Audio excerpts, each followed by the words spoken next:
Hi everyone, in this video of Accelerated Chess Dragon, we're going to be looking at a game played between Mikhail Tal and Anatoly Karpov.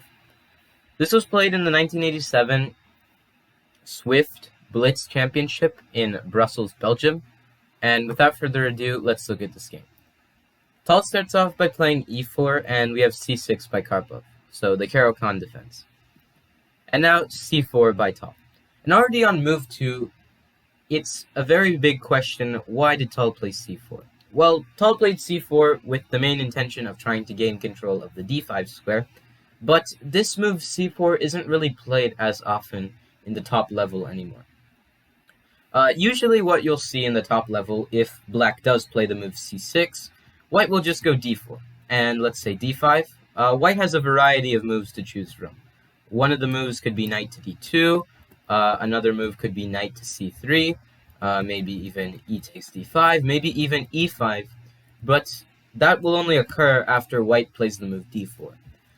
However, usually d4 is played in the top level, but in this game we're going to see how Tal plays c4 and still punishes Karpov. So after c4 is played, d5 by Karpov.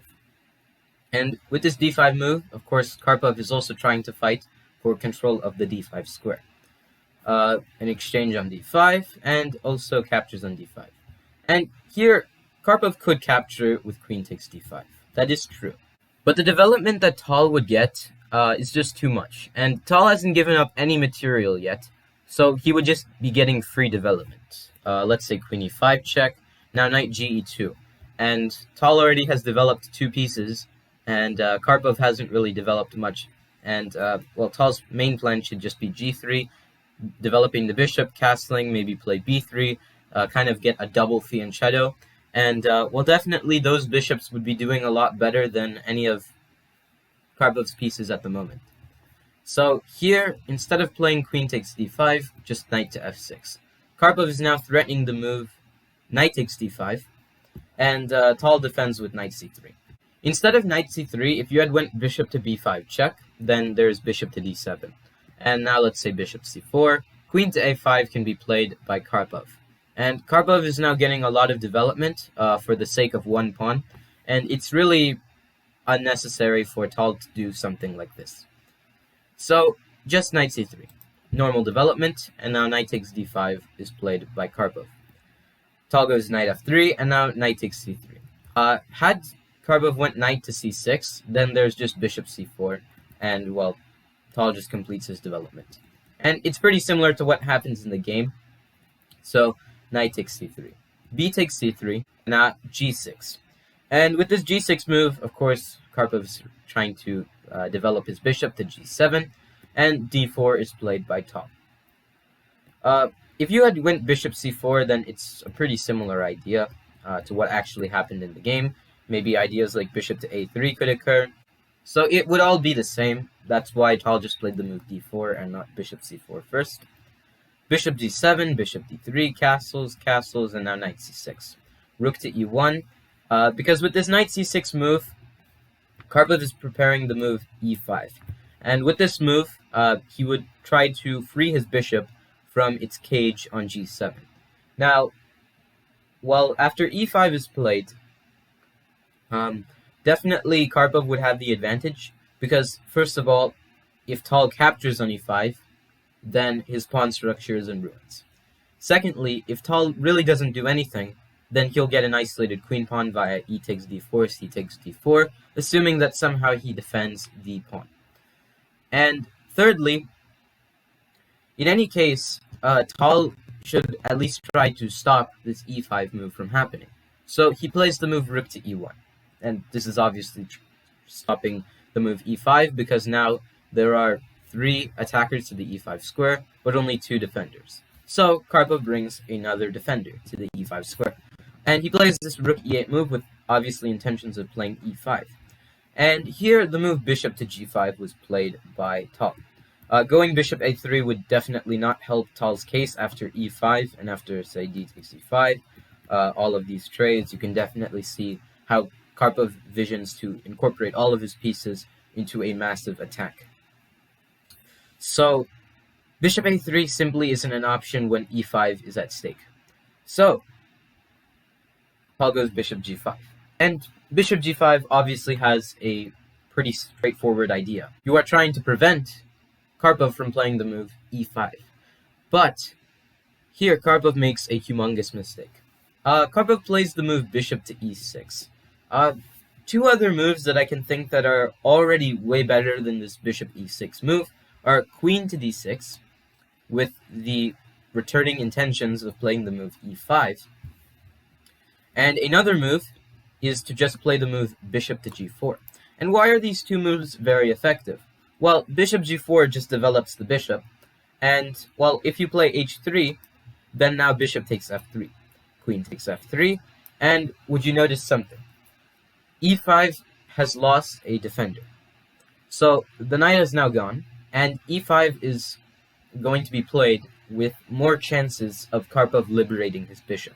And after queen takes f3, let's say queen d6 to try developing the queen, but also trying to now play the move e5.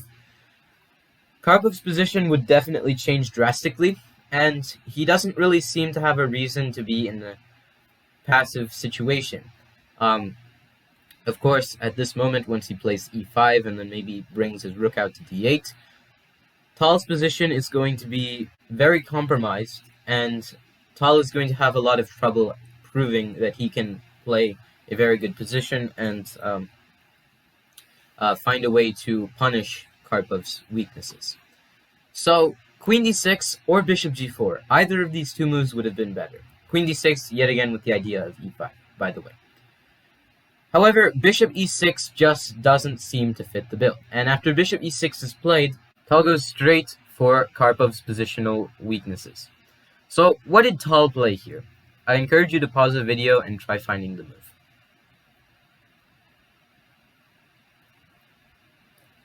Okay, so Tal here played the move rook takes e6, and the reason is for a simple idea. Tal knows that this bishop was definitely not doing anything on e6, but given time, it could go to d5, and then later on to capture the f3 knight and have the similar idea that I just mentioned. So, bishop e6 is preparing bishop d5, and the other thing about this bishop e6 move is that Tal cannot simply stop it by playing the move c4, otherwise he loses his d4 pawn. So, Tal needs to think about this in a more dynamic way, not just by playing c4 and stopping bishop to d5, but I mean a literal exchange sacrifice. And that is what Tal went for. He played rook takes e6. And now after rook takes e6, Karpov's position is in ruins. F takes e6 was played, but now bishop c4. Queen e2 was also another alternate move, by the way, just to try putting pressure on e6. And after, say, queen d6, rook e1, e5 would have to be played, maybe giving up a pawn, and trying to get somewhat of a better compensation for your already weak position as Karpov. However, after bishop c4 is played, it goes into more effect that, well, Karpov is definitely not going to escape this alive. After bishop c4, there's obviously a threat on e6, but there are also many ideas of how to build up towards the threat on e6. For instance, queen to d3, maybe queen to e2, or even rook to e1. Maybe if this bishop ever moves, then knight g5. And Karpov simply has no say in the position whatsoever, and Tal is just attacking him move by move, and Karpov has nothing he can do. After bishop c4, queen d6 was played, with obvious intentions of trying to defend e6. Now queen e2, so Tal is now threatening the e6 pawn, and Karpov is doing whatever he can to defend the e6 pawn. He plays the move knight to d8. After knight to d8 is played, Karpov is now getting into a very passive position, and this is where Tal is going to start to strike.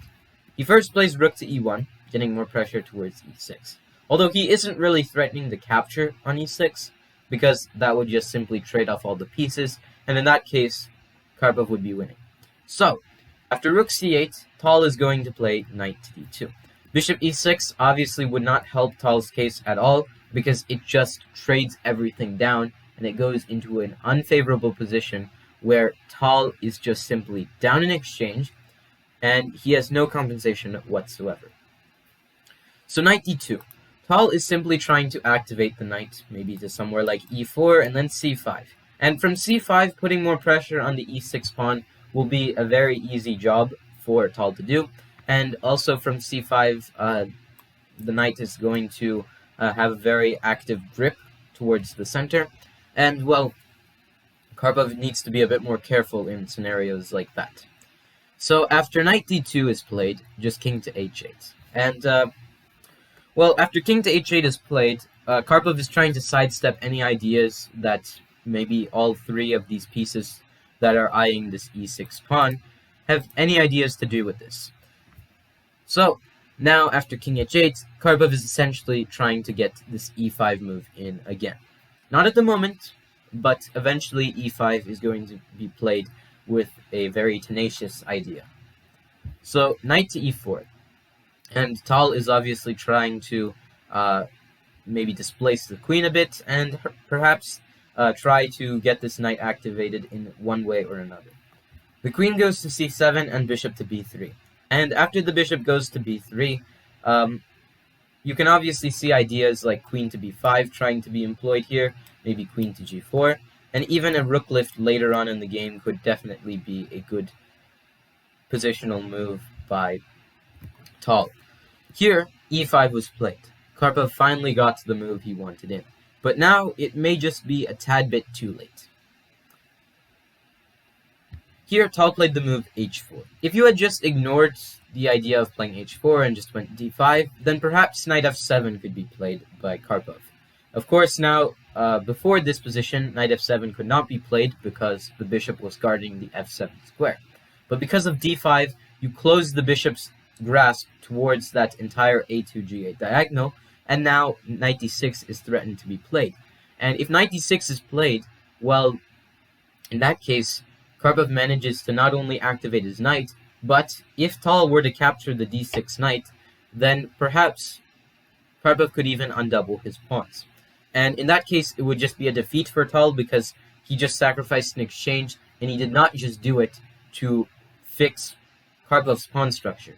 He sacrificed the exchange to damage it, not to fix it. So, after something like c4 and all of this, because knight d6 obviously has threats of knight f5 and maybe even knight c4, you'd have to exchange, but after e takes d6, there are ideas like e4, and this bad bishop becomes a good bishop. This rook actually has some say in the entire game. Maybe queen b6, a5, maybe even b5. And slowly but surely, Karpov is going to get his winning position from Tal's position. So d5 simply does not work. h4 by Tal. Not playing d5 and allowing knight f7, so after h4, there are obvious threats. h5, maybe even g4, followed by h5. And now after this queen comes to g4, say, Tal is definitely getting ready for a full-out attack towards Karpov. Here the move e takes d4 was played, and now h5, completely ignoring the pawn on d4. Obviously, capturing on d4 would just lose you a pawn. But the bigger question is, when e5 was played, why didn't Tal just capture on e5? Well, if Tal captured on e5, then just queen takes e5. It's as simple as that. And, well, Karpov has managed to activate his queen, and Tal doesn't seem to have really any way of actually proving Karpov otherwise. After queen takes e5, f4 is not really going to do it. And, well, there are threats of maybe h6 and g5, kicking the bishop away. And, well, Karpov is definitely getting a lot better in shape, but Tal, not so much. And that's why after e5 was played, just h4. So e takes d4, h5, and now g takes h5 was played. You don't go d takes c3 because there's h takes g6 here by Tal. And, well, if you don't capture the pawn on g6, then ideas like queen to h5 are simply enough. And if you do capture the g6 pawn, then just knight f6. And this is the crushing move that Tal has at his disposal. Because if you play bishop takes f6, then there is simply just bishop takes f6, and after king to h7, queen g4, and there are threats of queen h4, even queen h3, and that would lead to checkmate, so you would have to capture on f6, and after, say, rook takes e8, Tal is already in the driver's seat, and there's no way that Karpov can do anything about this. So after rook takes e8, it would basically be over, and after all of this, you can already see how much trouble Karpov has gotten himself into. After d takes c3, hg6, if you had instead went for h6, then just queen to h5, and there's really nothing to do now, because if you go queen to e5, then just f4. The threat on h6 is too much for Karpov to deal with, and he has really no way of actually defending it. So he's practically defenseless against anything. So, one more thing. After knight f6 is played, why do you have to capture with the bishop? Why not retreat this rook to f8, and now you're threatening f6? Well, the reason is because now queen to e3, and the simple threat of queen h3 is overwhelming, and it's the main reason why Karpov did not want to play the move d takes c3. So, he captured on h5, but this was even worse. Now, after queen takes h5, there's obviously a threat towards this rook on e8, and now we have the move rook to f8. And actually in this position, Karpov is actually drawn. If he just manages to play correct moves for the remainder of the game, then maybe he has a chance of at least saving half a point against the great Tal. However, after, say, bishop c2, queen e5, knight g3, queen takes e1 check. Why did Tal play knight g3? Well, first of all, he played knight g3 with the intention of trying to attack the h7 pawn. But believe it or not, this knight sacrifice with knight g3 is actually just a favorable thing for Tal. And it doesn't really seem to be doing much on Karpov's end. Even if Karpov does manage to grab the rook, what is it really achieved? Now, Tal is threatening the h7 pawn, and that is the major problem in Karpov's entire position. And the question is, how does Karpov defend? Here, king to h2 was played by Tal, and Karpov made the biggest mistake. He played h6. Now, h6 at first doesn't seem like such a big mistake. I mean, you're just preventing queen takes h7 check, but h6 was actually the losing move. Now, to understand why, we have to look at what the move that actually draws the position is. The move is bishop to h6. And had Karpov played this move, maybe he would not have lost the game. But with bishop to h6, Tal already is not able to break through. Why? Let's say bishop takes h6. Queen takes h6 could also be played, but I mean, after rook to f7, now it's already lost for Tal because he has no way of activating any more pieces. And he's simply just down so much material. I mean, he has two bishops for two rooks, and he's down two exchanges, essentially. So, queen takes h6 just doesn't work. But what about bishop takes h6? Now, the idea of bishop h6 is that if you played something like rook g8, then maybe there are ideas like bishop to d2 for Tal. And what is bishop d2 trying to do? Well, if you capture the bishop, then queen takes h7 is mate, and if you defend the checkmate with, say, rook g7, then there's just bishop takes e1, and, well, Tal is just up so much material. So, rook to g8 doesn't work. So you must defend with rook f7. So after rook f7, what can Tal do here? Well, Tal can play two moves that he can at least try to somehow find a win. He could go bishop to g7 check, or bishop to h7. If bishop takes h7, then rook to c6. And after bishop to d3, just backing the bishop up, and now threatening ideas like bishop to d2, there's rook takes h6. And after, say, queen takes h6, king g8, queen g6 check, Karpov can survive all of the checks. So queen h6 check, king e8, bishop b5 check, knight c6, bishop c6, bc6, queen c6, and now after king f8, queen c8 check, king g7, c takes d4. And yes, it may seem like Tal has chances, but more or less, there really isn't anything for him to do. So that was the move bishop takes h7. The other move is bishop g7 check, after which rook takes g7 or king takes g7, lead to checkmate after, say, queen takes h7 check. And rook takes g7 would just allow queen e8 check, rook g8, queen h5. There's a threat towards h7, and the only way to really defend that would be rook g7. d3 would kind of result in a similar position where after, say, d3, bishop d3, you would still have to go rook g7, because escaping with the king isn't really going to be your best bet, because after, say, king to f8, now queen to f5 check, you could definitely say that Tal would be favored because, well, he has the initiative, and Karpov doesn't really have much ways to actually prove him otherwise.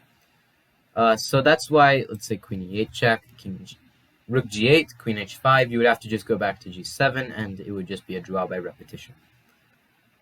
So, bishop h6 simply would have drawn the game for Karpov if he had played correctly. But he made the tremendous mistake of going h6. And after h6, there doesn't seem to be much that he can do. Bishop takes h6, the obvious move. And right now, Tal's threat is just to play the move bishop takes g7, and the position fails for Karpov. So, king to g8. If you capture the bishop, then it's obviously just going to lead to mate. And if you play something like rook to f6, then just queen e8 check. And after, say, bishop f8, just bishop takes f8. And, well, what does Karpov have here? He has absolutely nothing that he can do to defend his position. So finally, after king to g8, bishop takes g7. And Tal is now in the driver's seat, and there's nothing Karpov can do. Karpov plays rook takes f2 with hopes of trying to somehow get somewhat of a counterplay, but it doesn't work in his favor. Queen h7 check, king to f7, queen to g6 check, and the king is now forced to go to g8. And now, Tal plays the winning move. Bishop to h6 check. And here, Karpov resigned the game because he only has one legal move, and that's king to h8. However, Tal can choose his way of checkmating Karpov. He can go queen to h7 check, or he could go queen to g7 check. So, that is why he resigned after the move, bishop to h6 check by Tal. So that's the game. I hope you all enjoyed it. If you have any suggestions or feedback for me, please let me know in the comments section, and stay tuned for more chess.